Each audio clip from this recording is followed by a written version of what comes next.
বিসমিল্লাহির রহমানির রহিম। আউযু বিল্লাহি মিনাশ শাইতানির রাজিম।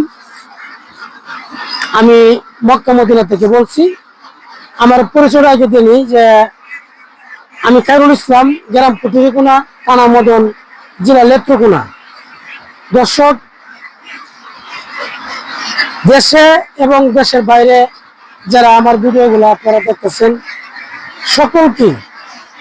সকলকেই আমি সাধুবাদ জানাই। কারণ আপনারা আমাকে আপনারা ভালোবাসেন এবং দেশের বাইরে যারা আছেন সকলকে আমার আমরা ভালোবাসেন। এই জন্য আমি অত্যন্ত খুশি।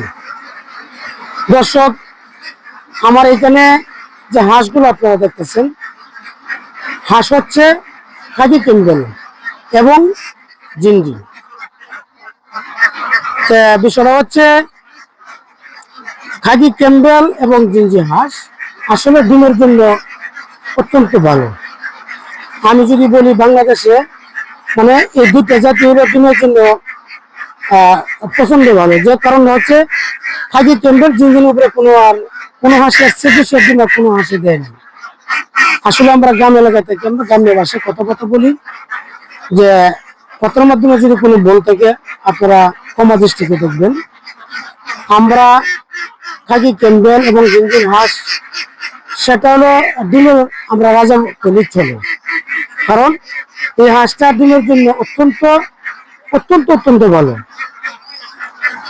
পাশাপাশি আমরা বলি যে হাওড়া এলাকা যেটা নেত্রকোনা জেলা, এটা হলো আসলে একটা হাওড়া এলাকা। এই নেত্রকোনা জেলায় শুধু আপনার তিনটা জিনিসের জন্য ভালো। কারণ এক হলো আপনার ধান, আর এক হলো আপনার হাঁস, আর হলো মাছ। আসলে এই তিনটা জিনিস অত্যন্ত ভালো। এই ফসল অত্যন্ত বেশি হয়, কারণ আমাদের এখানে বড় বড় হাওর, বেশি হাঁস চাষ করা যায়, বেশি জমিন আছে ধান চাষ করা যায়, বড় বড় বিল আছে মাছ চাষ করা যায়। আমরা আসলে এটা হলো পেশাগত ব্যবসা, যারা পূর্বে আমার বাপ ছিল, আমার যে বড় ভাই ছিল, ওনারা এটা করে রয়েছে। এটা 1990 থেকে মানে আমি হাঁসের জগতে আমি আছি। আগে হয়তো হাঁসের এত এই ছিল না, যে হাঁসের যে একটা ব্যবসা, হাঁসের যে একটা লালন পালন, এটা এত কিছু প্রচার ছিল না। কিন্তু দেখা গেল যে এখন এটা আসলে একটা লাভবান, আর এটা আসলে একটা ভালো একটা জিনিস, আর এটা ভালো একটা ব্যবসা। তো সেই ক্ষেত্রে এটা আমরা ধরে নেওয়ার মতো চেষ্টা করছি, এবং ধরে আমরা এটা নিয়ে আমরা সবল হইতে পারছি। ওটার জন্য আল্লাহর কাছে আমরা হাজার শুকরিয়া আদায় করি, আলহামদুলিল্লাহ। দর্শক, আপনারা কি বলে আমি বোঝাতে চাই, যে কারণ হইল যে যারা রানিং ডিমের হাঁস নিতে চান সেক্ষেত্রে আপনারা নিতে পারেন। রানিংটা ভালো, তবে রানিংটা নিলে আপনার দেখা গেল যে আমার ওইখানে যদি 80% ডিম থাকে, সেই ক্ষেত্রে জায়গা যদি কোনো পরিবর্তন হয় সেই ক্ষেত্রে কিন্তু ডিম থাকে না। আবার নতুন করে যে জায়গায় যাবে ওই জায়গায় সিটিং হইলে আবার দেখা গেল 15 দিন 20 দিন পরে 25 দিন পরে ডিম আসবে। এটা হলো এক সমস্যা, যে কাস্টমাররা হাঁসটা নেন, ওনারা এটা আবার যে প্রশ্ন করে যে ভাই আমি রানিং ডিমের হাঁস আনছি, কিন্তু এখন ডিম কোথায়? কারণ হইল যে জায়গা যদি কোনো পরিবর্তন হয় সেক্ষেত্রে যে ডিম থাকে না, ওটাও কিন্তু বিবেচনা করতে হবে। আর পাশাপাশি যে মনের মাধ্যমে একটা সন্দেহ থাকে যে আমি কি রানিং টিমের হাঁস দিছে, হাঁসকে আবার বয়স দিয়েছে কিনা, বয়স বেশি কিনা, আবার ডিম তো কম দিচ্ছে।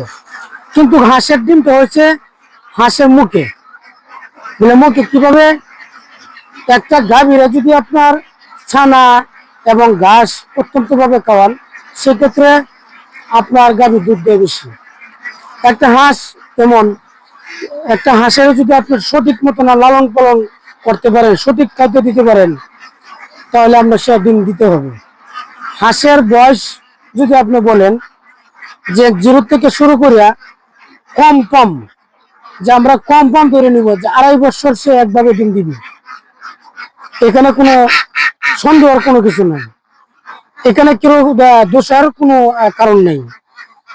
আর একটা হাঁস যদি আপনার 2.5 বছর বয়স হয়, তখন হাঁসের হোয়াইট হয়ে যায় বেশি, হাঁসের স্বাস্থ্য হয়ে যায় সব ক্ষেত্রে বেশি, সেই হাঁসটা তখন ডিমের সংখ্যাটা চাহিদা কমে আইয়ে, তখন এই হাঁসটা আপনি দেখেন যে হাঁসটা আপনি আমরা যদি এমনিতে রেটের কথা বলি, যে আমরা রানিং যে ডিম দিতেছে যে হাঁসটা আমরা যদি বিক্রি করি 590 টাকা, 580 টাকা, 600 টাকা, সেই ক্ষেত্রে দেখা গেল যেটা আমরা বল্টার বলি ডিম পাড়া শেষ, যেটা 2.5 বছর ওভার হয়ে গেছে গা, এটার রেট হয়ে যায় আপনার 560 এবং 70, মাত্র 210 টাকা 20 টাকা বেশ কম থাকে।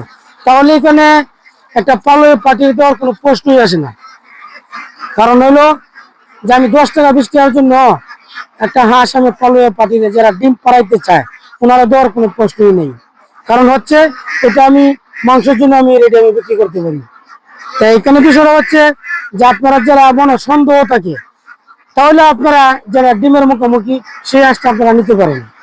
আর সেই হাঁসটা নিলে আপনারা মনে কোনো সন্দেহ থাকবে না, আপনারা নিশ্চিত নিতে পারেন। এটা আমি বলবো যে দেখেন, ভাগ্য আমার দেওয়ার মতন কোনো আমার সম্ভব না, ভাগ্য একমাত্র আল্লাহ তাআলা দিতে পারেন।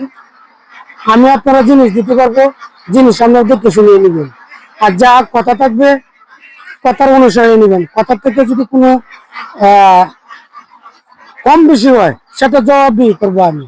যেমন আমি বলি যে যারা ডিমের মুখোমুখি যে হাঁসটা, আপনারা সব ক্ষেত্রে দেখবেন যে একটা হাঁস ওয়েট কিরকম হইতে পারে, পাঁক গুলা কেমন হইতে পারে, তার বডি গুলা কেমন হইতে পারে, এগুলো আপনারা বিবেচনা করবেন, দেখবেন যে একটা হাঁস আপনারা আসলে অনেকে আমরা ডিম পাড়াইতে কষ্ট হয়, হাঁসের খাবার দিয়ে কম, কিন্তু কম খাবারে হাঁসে কোনো ডিম দেয় না।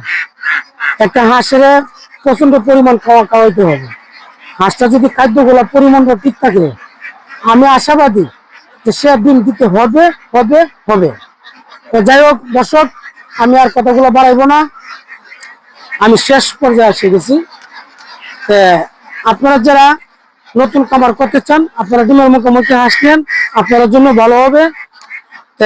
আপনারা সকলেই ভালো থাকেন, সুস্থ থাকেন। আসসালামু আলাইকুম।